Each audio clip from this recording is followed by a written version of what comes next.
तोहर पड़ल बाबे काहे हमरा भीरी मानी ना फेर तो देखा दे दादागिरी। अरे हो दादा ऐसा मत करी हो। अरे बापे तोहर पड़ल बाबे काहे हमरा भीरी मानी ना फेर तो देखा दे दादागिरी। अच्छा गोली मारा पाओ करा छतिया पर तान के डर नहीं है हमारा जान के लभर है पासवान के। डर नहीं है हमारा जान के लभर है पासवान के। बुझला कि ना लभर है पासवान के।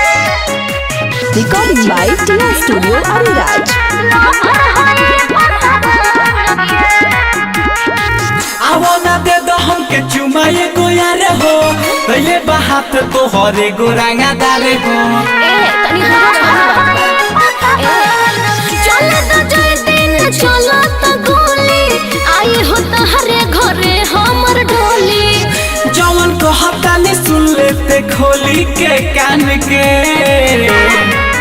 डर नहीं है हमारा जान के लभर है पासवान के। डर नहीं है हमारा जान के लभर है पासवान के।